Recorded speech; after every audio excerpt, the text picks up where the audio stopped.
Hello, and welcome to the C3 Method podcast with your host, Robert Polenik. Our goal is to educate you on everything health and fitness related with a clear, concise, and customized approach. We want you to know what you need to know and how to apply it in a way that fits you best. Today's podcast number 2305, and the title is Things I Do But Wouldn't Recommend. So I thought this would be a fun topic. There are things I do that I do not recommend to clients. And most often it's because I experiment with certain things and I want to see if they work for me before I then start to apply them for clients. However, what got me thinking of this topic is that I'm currently dieting to get really lean. I want to get like super shredded by the end of the year and just see however lean I can get. I want to be the leanest I've ever been.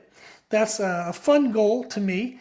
And towards that goal, I am trying things out, nutrition and training wise, that are things that I like and they help me, but I don't recommend to clients. So the first thing that comes to mind is that I actually train every day. I'm blessed and very grateful that we have basically a full gym in our home, my wife and I. So it's a nice like gym flooring. We have several machines. We have like a Sornex Apex rack, which is a squat rack with cable columns on the side. And then we have a full set of urethane dumbbells from 5 to 120 pounds.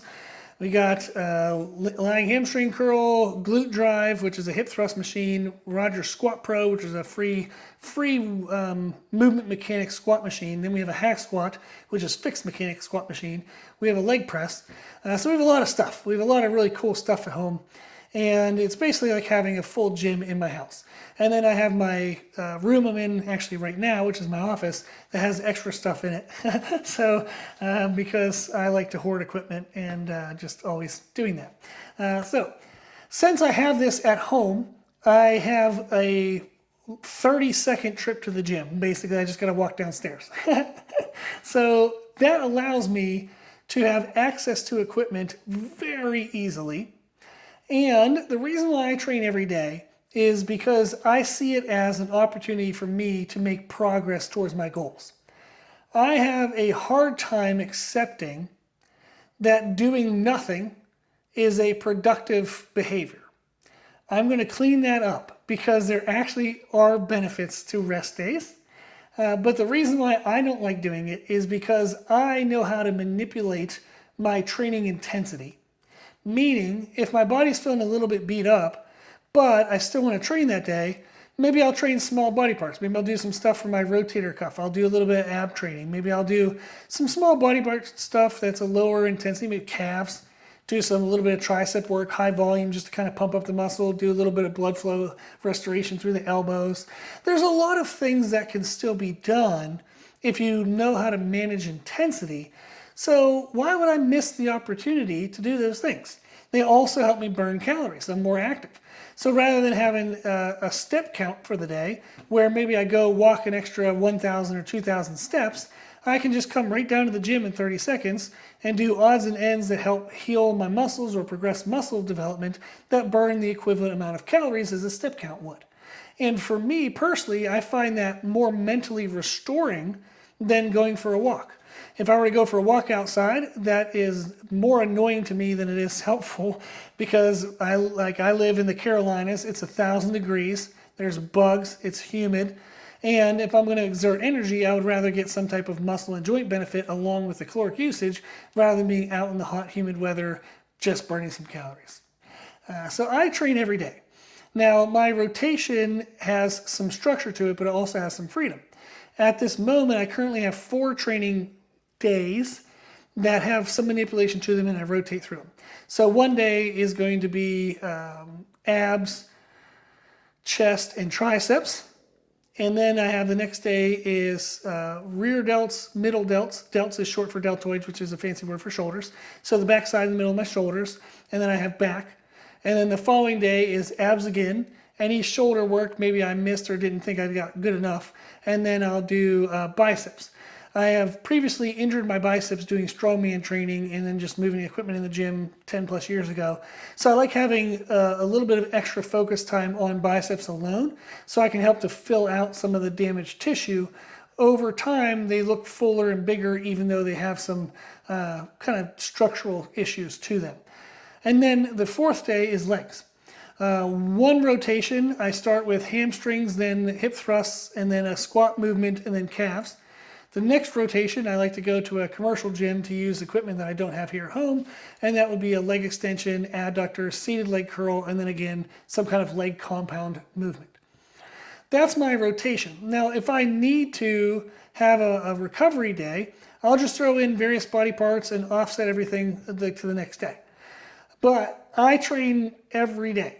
Now, do I miss the days here and there? Yes. But as an example, in the last 10 weeks, I've only missed 2 days because my wife and I had to drive, and the drive was a 13-hour drive one way. So the day we left, I didn't exercise, and the day we came back, I didn't exercise. And that still annoys me, but it was in 10 weeks, I only missed 2 days, not bad. I have trained in my past, like I'm 41, and I started lifting weights when I was 16. I've done multiple bouts of 1 year or more where I never missed a single day of training.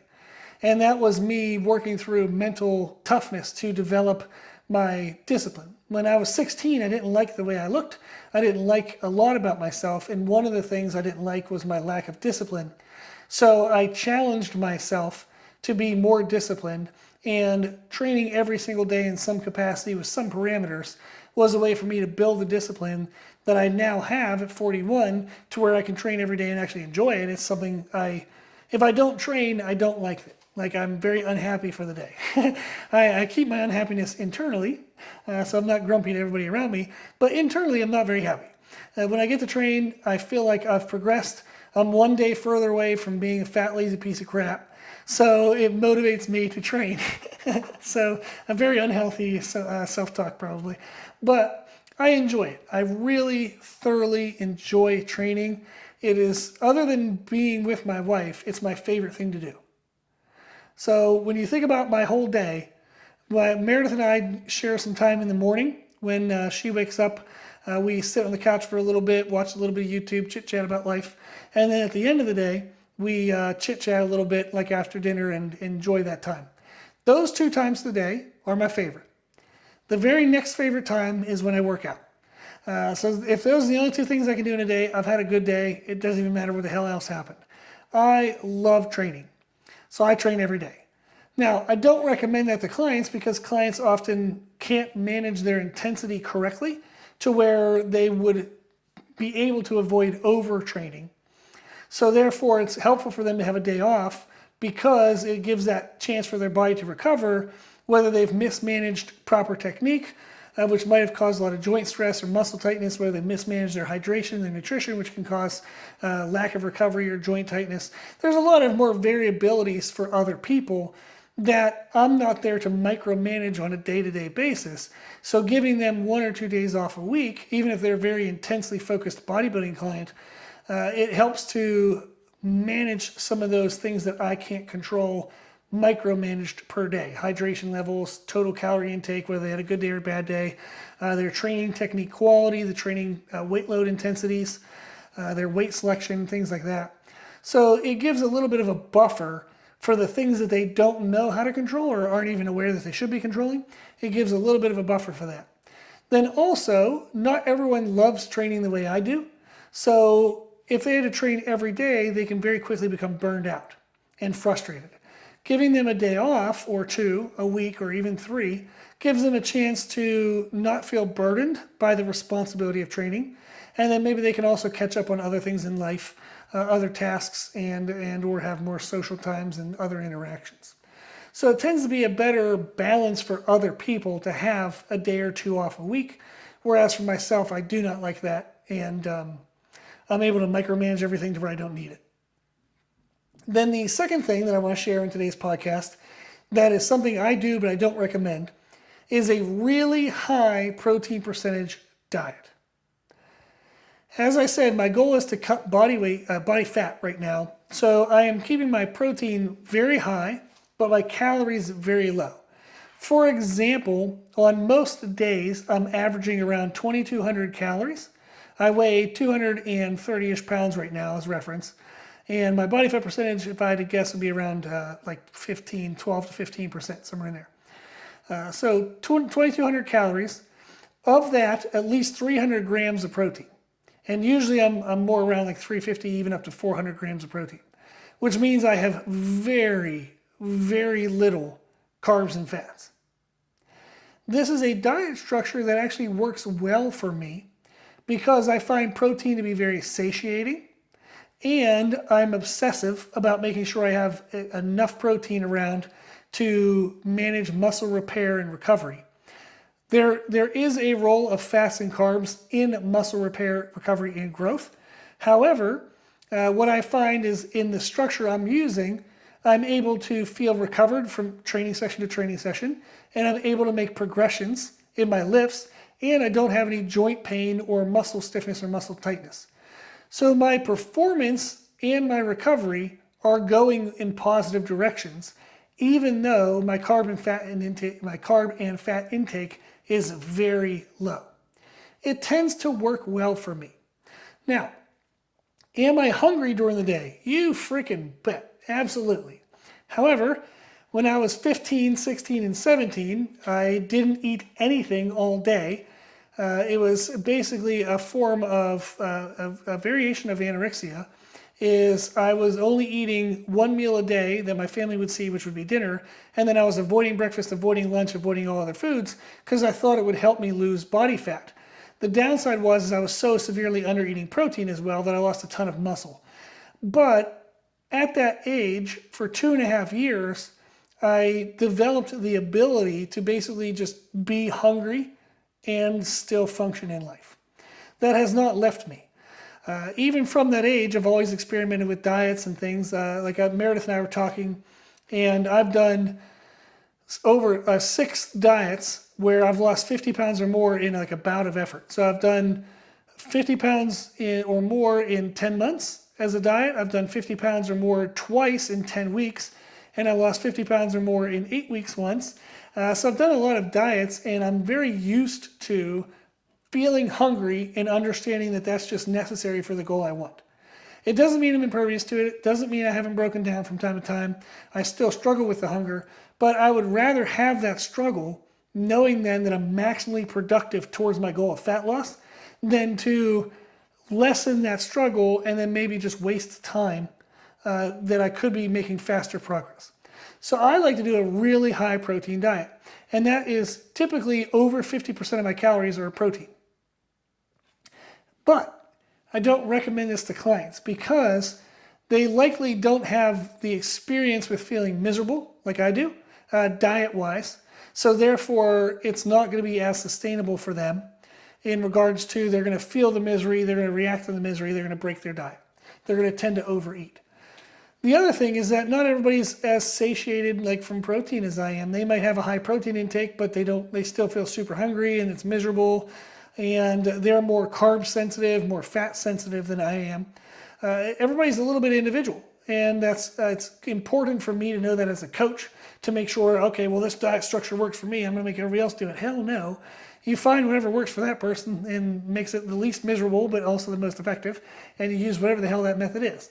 So I have some clients that do keto, carnivore, intermittent fasting, other clients that do really high carbohydrate intake diets. You name a diet structure, and I have clients who do that. It's just structuring it as best for them and their preferences, but also make sure that they get the progress they want towards whatever their individual goal is. If the client has a goal and a preferential style of dieting that don't match, I'll tell them that. And we'll find a variation that does match.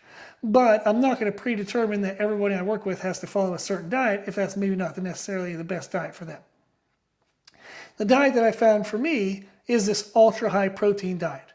I find that I feel good when I train. I feel good in between. There's enough misery that I know I'm being effective. It feels productive, like it's a miserable productiveness, but it's not so miserable that I break on the diet and can't actually follow the parameters. So those are 2 examples of things that I do that I wouldn't recommend, is training every day and then a diet that's over 50% protein intake, but still very ridiculously low in calories. So 2,200 calories at a 230-pound body weight at roughly 12 to 15% body fat is extremely low, but it's helping me lose a lot of body fat. I did a 7-week stretch where I lost a ton of weight, and then I had like a week of recovery. So like for the first 40 days of the diet, I lost 30 pounds.